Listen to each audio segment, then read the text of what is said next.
Happy Friday, traders. It's 8:02 a.m. on the 26th of October, 2018. Thanks for joining me again. Another week done the last Friday of October, 2018. The month is over almost. Derivatives trading involves substantial risk of loss. It is not suitable for all investors. Past performance is not necessarily indicative of future results. Yet again, here we are. We rallied yesterday pretty good in the indices, and we are trading lower this morning. The overall sentiment this morning is risk off again. The Japanese yen leading the pack, up 0.43%. The bonds are up 17 ticks. The Bund is up 49 ticks. The 10 years up 10 and a half ticks, and gold is up $3. The Nasdaq is the loser in the bunch, down 115, 117 points. Has been down as far as 67.34, or over 2%. The Euro stocks got hit next, are next in line. They're down 1.14. The DAX 1.07. Crude is also off 53 cents, back down at 66.81. The S&P is off 21 and a half points. The S&P, as well as the Nasdaq, and actually across the board with Amazon, Google, and others announcing yesterday. Amazon predicting a slower quarter in Q4 than anticipated, taking a hit, and so the market's responding. So we continue to drift lower overnight, and that's where we are currently. It definitely is a whipsaw market. It's probably starting to wear on investors, so at least the short termers.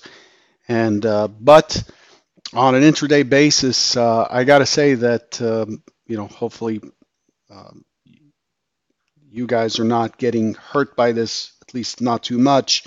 The volatility always hurts people, but there have been some really outstanding opportunities, in my opinion, because the rotations are wider. When you're wrong more quickly, and so on. So this is kind of an ideal environment, at least for my style of trading, with the volatility expanding and the moves have it following pretty clear patterns, impulses, pullbacks, high pullbacks, continuations, returns, failures, drops, pullbacks, continuations, that sort of stuff.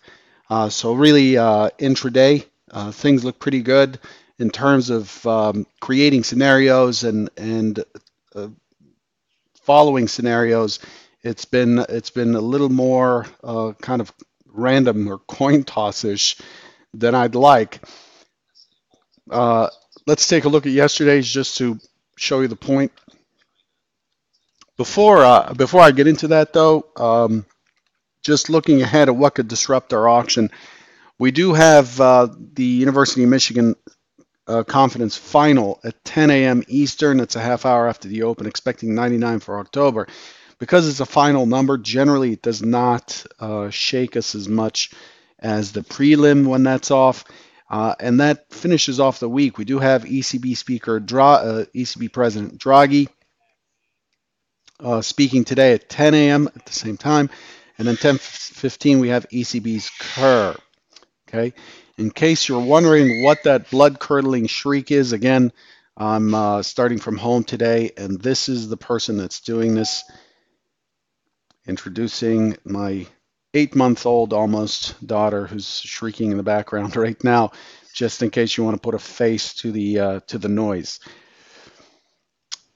Here's the review of yesterday's action. So the primary scenario was expected to be um, a push higher towards the prior day's low in the 2687 area, and then I expected, or 2692 area, and then I expected, not the prior low, the low volume node. Um, and I expected an impulse down and a push through the low, That's the primary scenario. The way the market was configured yesterday, that would be my expectation.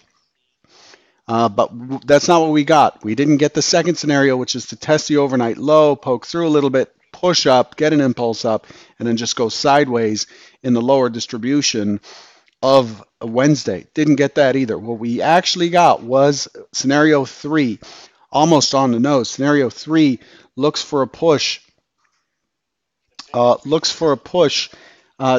close to the overnight low, and then looks for a rotation up and into the 27.22 area. The point of control being the most important target there, 27.11. Not 27.22. What am I talking about? Yeah, 27.22 is what I was looking for on the extreme for scenario three. And here's what we actually got.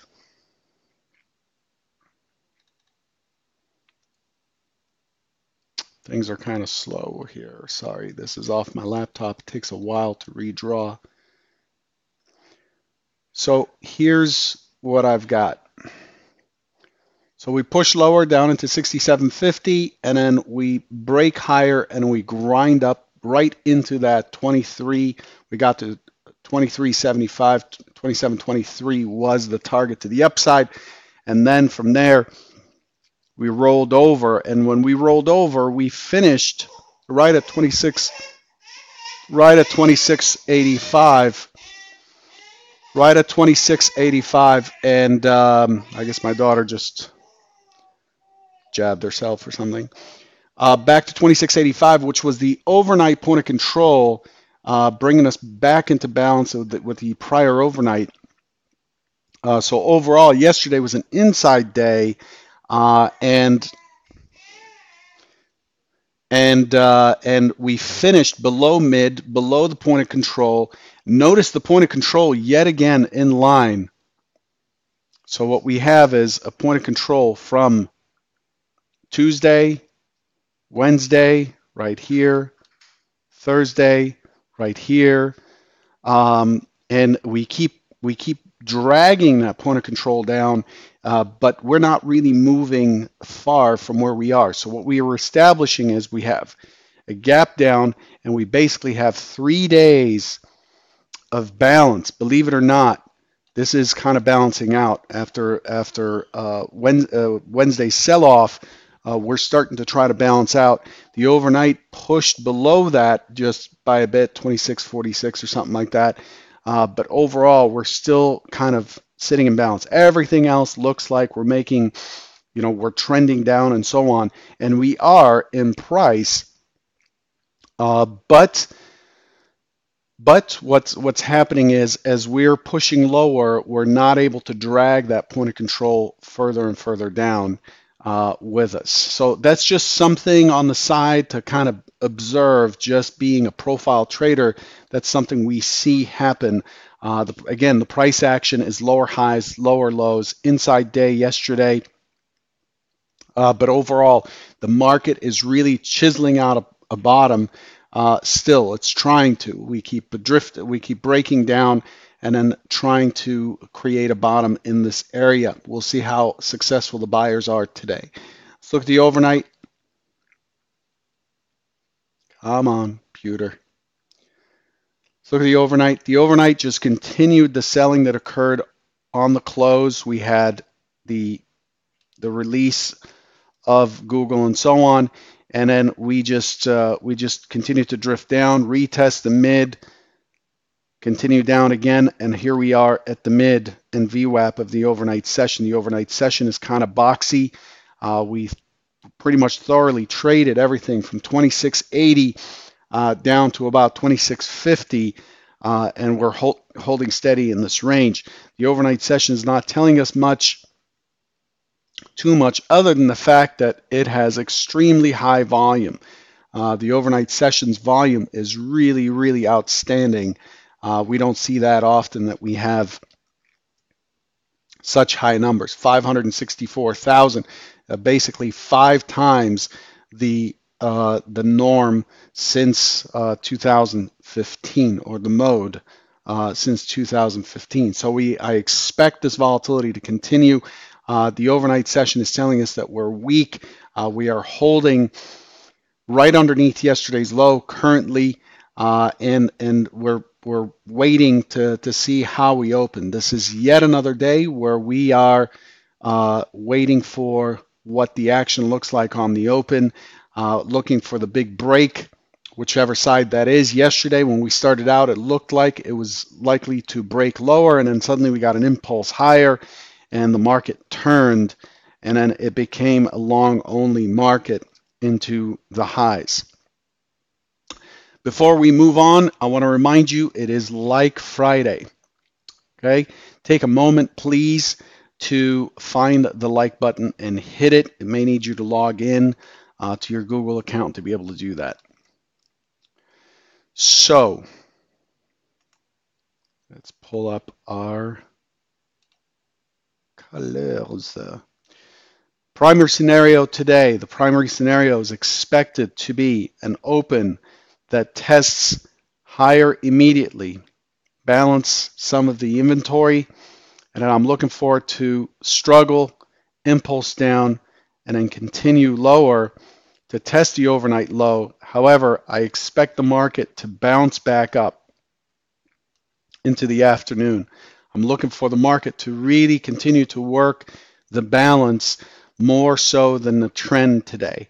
We're going into the weekend as well, but overall, I'm looking for the market to really make another attempt at working out a low and to rotate back up. So I'm not expecting miracles today. There isn't much on the calendar that's likely to push us around quite a bit. And so that's what I'm looking for. The secondary is an attempt lower, impulse up, get back into yesterday's range, tag the close, and then start working itself back up to this 2706, 2707 area. Now, if the market does not have any gusto, if the buyers don't have any gusto, they're not able to hold prices, and that's really, it's anybody's call. Then we're likely to shift up, impulse down, and we have an OTD, and this could run for quite a bit. 2639 and so on would be the targets below. My expectation for scenario 3 is quite low. However, I'm not predicting the markets here. So I want to remind everyone, these are not predictions. These are simply based on the context, what I expect the market to do. And now I just have to align myself based on what I'm seeing. You can use whatever, fibs, order flow, whatever you like. You can use whatever you like to align yourself with one of these plans. The idea here is not that I'm predicting it'll first do this, second it'll do this, and third it'll do this. No. The idea is that if I take a trade under one of these scenarios based on what the market's doing, then here are my targets. This is what I'm holding for. See, the issue for traders, and I've been doing this a long time, backing traders and watching risk for online retail traders. The issue for most traders is not coming up with the plans, understanding the technicals, and so on. The issue for most traders is that once they get in, they're itching to get out. So they work up all these plans and stuff, and then they're looking to get in. And once they get in, all kinds of crazy short circuits start happening in our minds because we don't have a clear vision of what the market is trying to do and what we're really betting on. So we're betting in the moment that something will happen, that it'll drop. But to where? What is your stop? And so on. What is it really trying to do? And so that's what these scenarios are for. I'm not sitting here wasting my time predicting the markets. I haven't been doing this for 18 years professionally by predicting the future. I've just been creating plans, and then I trade the market and what it's doing based on those plans, and then I push for the targets that make sense to me based on statistical probabilities on the dailies or whatever the context happens to support. Just remember that. Your goal is not to predict the market. Your goal is to just look for what it's telling you and to have a plan of action. This is exactly what a successful military campaign will do. They predict what's likely to happen. They have a plan A, plan B, plan C. They have a quick reaction force in case they need it sitting in the back, like that's your stop, things like that. And so you can't predict what's going to happen on a battlefield. And this is a battle. We're fighting for price here. And so what you have is a plan of action for when things start to play, so that your soldiers can just follow the plan while bullets are flying and our emotions are heightened. We are following the plan. We go here, we move to checkpoint A, to Alpha, go to Beta, breach this door, get in there, get this guy, blah, blah, blah. That's what we're doing. But how things play out in the field, that's really a kind of a moment by moment market generated basis. Okay. I'm just giving you an overview of how I trade, and I have not changed the way I trade for the last 13 years. So I'm not jumping from trading plan to trading plan like most people do, relearning the market all the time. It's just one way of approaching things, and I just follow it, and it works. Good luck.